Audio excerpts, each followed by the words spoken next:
Picture this. A farmer in rural Turkey ploughs his field, just like any other day. His plough hits something hard.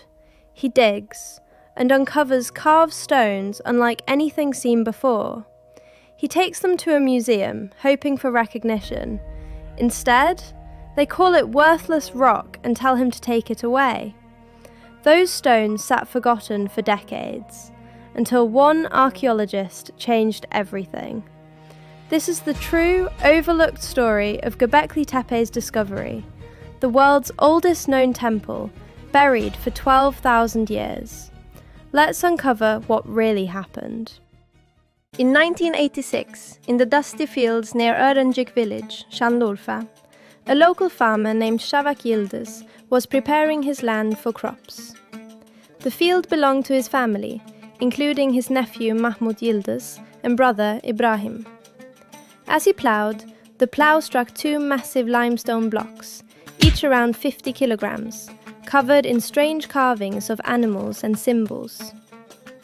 Şafak and his brother wrapped the stones in blankets, loaded them onto a horse-drawn cart, and travelled 20 kilometers under the scorching sun to the Şanlıurfa Museum.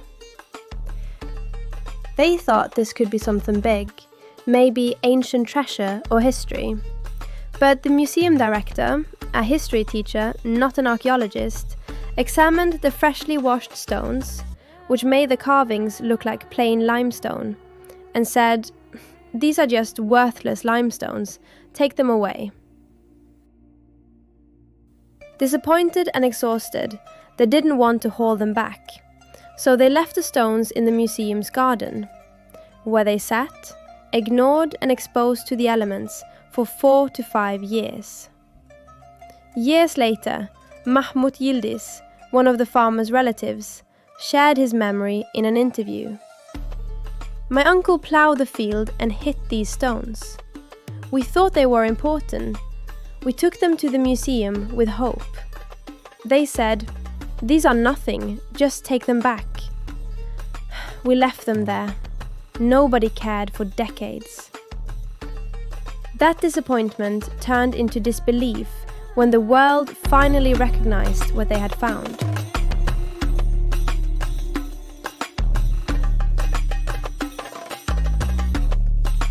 In the decades that followed, a few archaeologists passed through.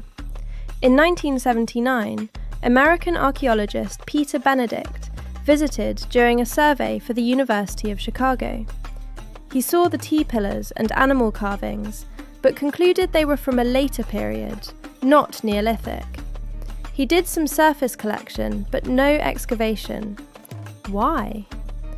At the time, the mainstream theory was clear. Hunter-gatherers didn't build monumental structures. Temples, carvings, organised labour, that belonged to settled farming societies, not nomadic groups. So Göbekli Tepe was labelled a medieval graveyard or Byzantine ruins and left alone.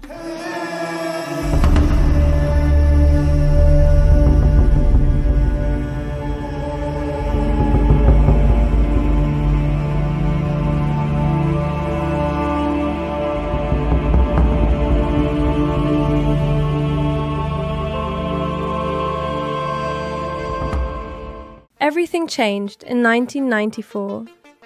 German archaeologist Klaus Schmidt, who had been excavating a similar site called Nevaleturi, was in Şanlıurfa studying artifacts. While visiting the museum, he spotted those forgotten stones in the garden. The T-shape, the animal carvings. They matched what he'd seen before, but on a massive scale. He tracked down the original finders through local contacts and visited the hill known locally as Potbelly Hill, Göbekli Tepe. What he found shocked him. Massive T-pillars protruding from the earth, some weighing 10 to 20 tons, arranged in circles. This wasn't medieval, this was prehistoric, built around 9,600 BCE by hunter-gatherers. Schmidt fought for excavation permits. In 1995, the first official dig began. a joint project between the German Archaeological Institute and the Şanlıurfa Museum. Within weeks, the world learned this was no graveyard. This was the oldest known monumental architecture on Earth. But the excitement didn't last. The land belonged to local farmers, and they weren't happy. They demanded compensation for every square metre dug up. Some villagers even blocked the excavation site, saying, "This is our field, not a museum." There were heated arguments, protests, and even threats. The Turkish government was slow to act. Some officials still believed it was a medieval site.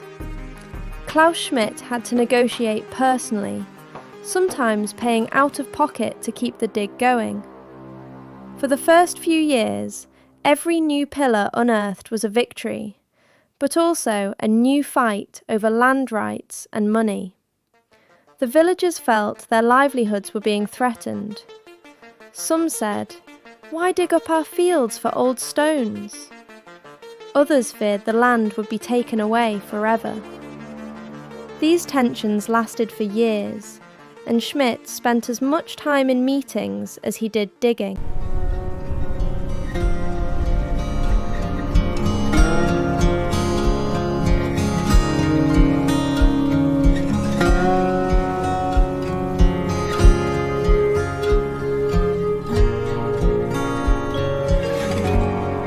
When Klaus Schmidt began the excavations, what he encountered was far more than just stone pillars.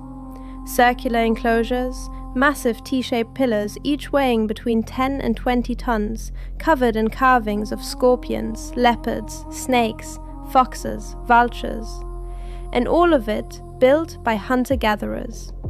The most striking feature of these pillars is the T-shape itself. When viewed from the side, the upper part resembles a human head and shoulders. Arms extend downward from the sides, and some even have belts and hands carved at the waist. But pay attention, there is no face, no eyes, no nose, no mouth. Klaus Schmidt believed these were not ordinary humans, but spiritual beings, or perhaps the very first depictions of gods in human history. The largest pillars stand 5.5 meters tall and weigh around 16 tons each. They were carved from single pieces of limestone quarried nearby and dragged here. No metal tools, no wheels, no domesticated animals, meaning hundreds of people had to organize and move them by hand. Göbekli Tepe wasn't just a temple, it was a ritual center. The enclosures had stone benches, holes for suspending skulls, high-relief animal figures, and even phallic carvings on some pillars. And the biggest mystery? The entire complex was deliberately buried.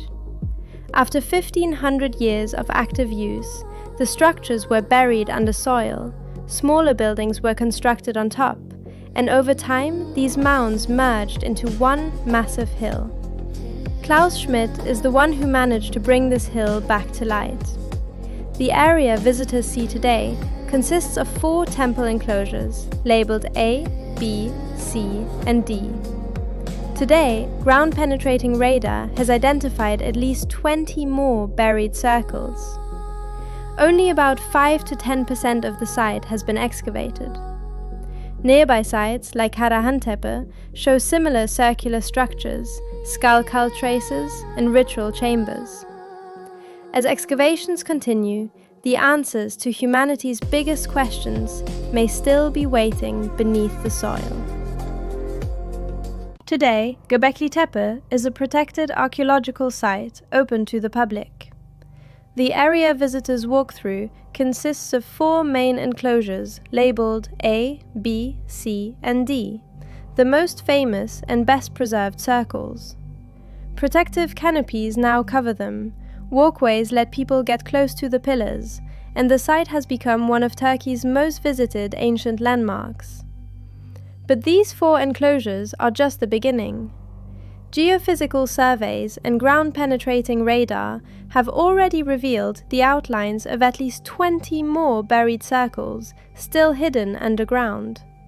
That suggests the true scale of Göbekli Tepe, and possibly connected sites like Karahantepe, is much larger than what we can currently see.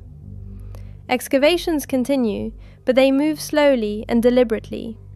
Every new layer can bring unexpected finds, more carvings, tools, evidence of rituals we still don't fully understand.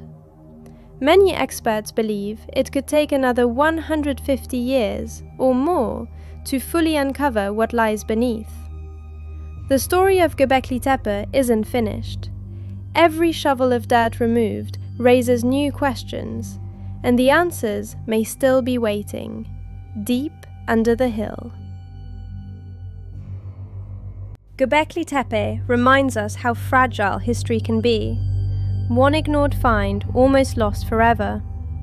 From a farmer's plough to rewriting civilization's origins, it's one of archaeology's greatest stories. What do you think they were hiding? Was it really just forgotten? Or did someone want it hidden? Drop your theories in the comments. I read every one. Like if this blew your mind. Subscribe for more hidden ancient mysteries, and hit the bell. Thanks for watching. The past is deeper than we thought.